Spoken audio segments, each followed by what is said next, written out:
Hi, I'm Estrada Bernard. I'm a medical doctor. I'm a board certified neurosurgeon with over 30 years of experience in the clinical practice of neurosurgery. Neurosurgery involves taking care of the problems with the brain, with the spine, and all of the nerves that come out of the spine and go throughout the body. My platform is called At Spine and Brain. Today, I want to talk to you about how do I go about thinking about somebody that comes to me with just have a new onset of pain, and I suspect that is because they have what's called a lumbar herniated disc.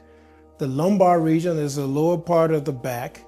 The disc are the material that are in between the vertebra that form a cushioning effect and provide some protection between the vertebra. When those discs degenerate, a portion can push out and press up against the nerve and cause pain, and that nerve pain is called radiculopathy. So I'll show you on my trusted model here. So this represents a spine, and these white areas are the vertebra, and in between the vertebra are the discs. Now you see this red structure here, that represents a disc herniation.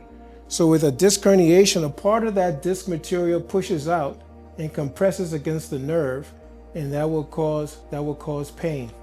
So typically in a medical practice, when somebody comes with a problem, we want to take a history. We want to do a thorough, relevant physical examination. We want to put all the information together and form what's called a differential diagnosis.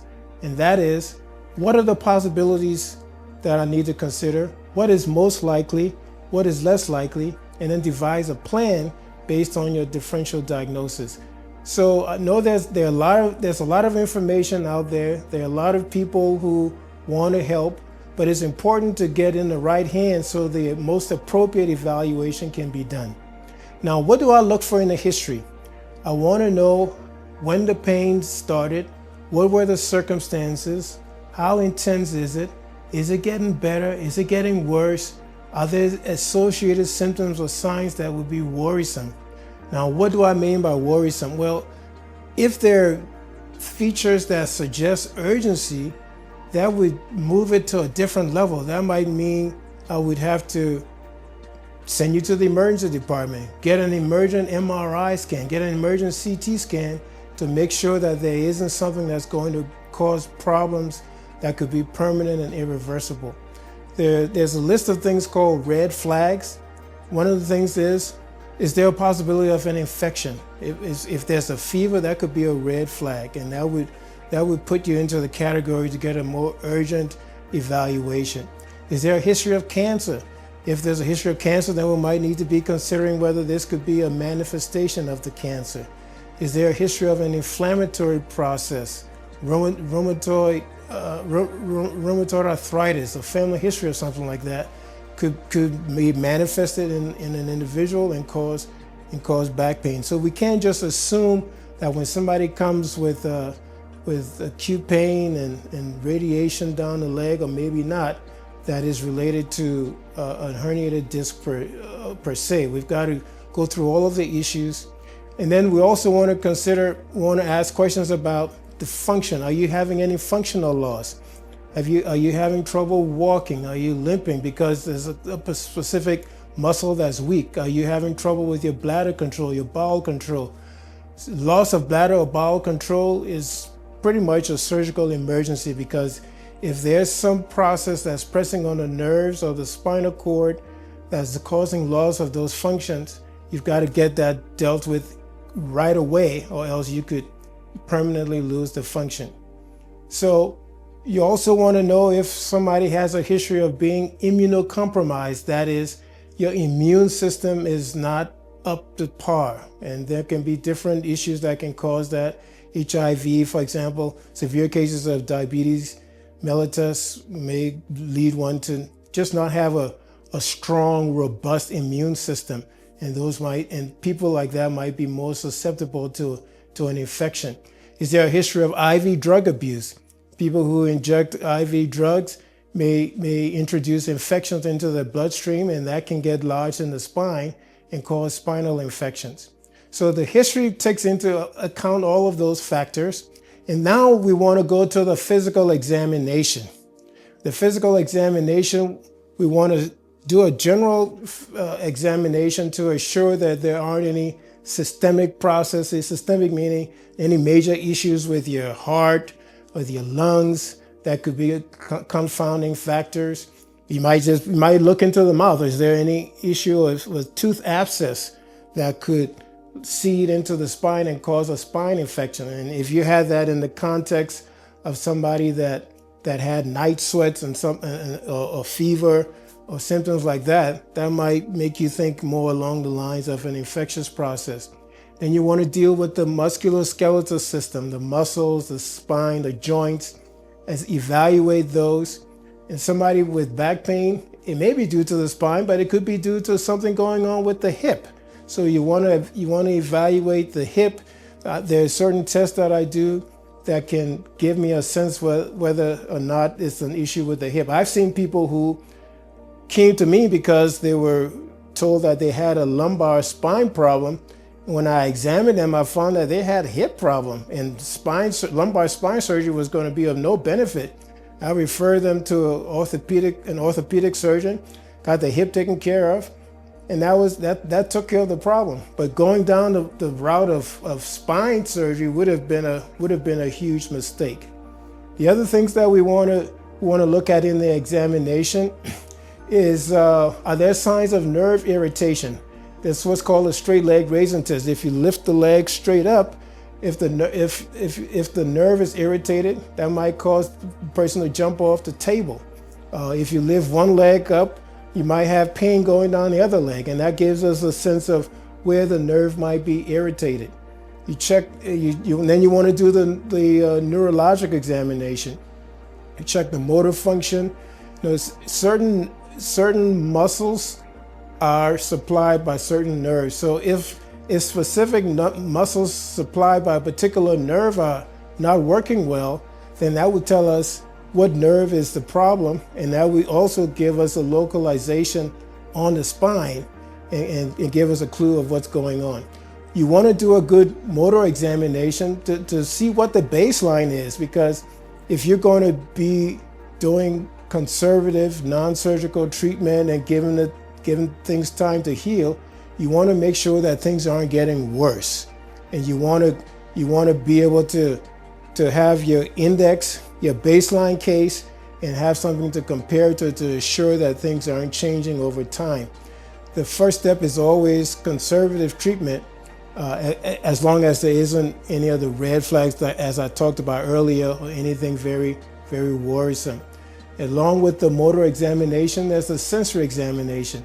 The nerves that provide sensation, and particular nerves work with specific territories. So if you got correlation of the specific nerve territory not having normal sensation, and that correlates with the motor nerves not providing full function to the muscles, then again, that gives you a localization of exactly where the problem is.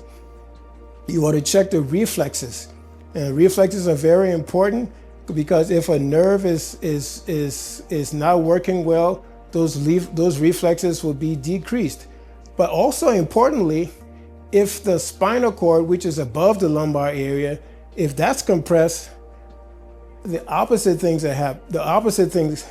happens. Those reflexes become very active, and that can give you a clue that the problem may not be in the lumbar area, but it's higher up in the thoracic area.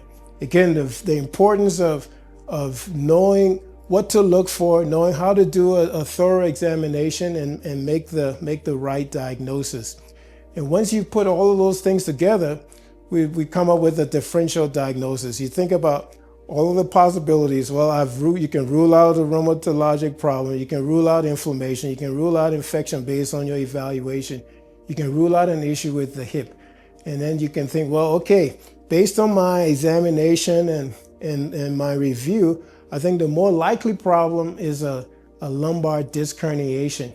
Now, most of the time, somebody that has new symptoms from a lumbar disc herniation, those symptoms will resolve over time. Over a period of 6 to 12 weeks, your body can heal itself.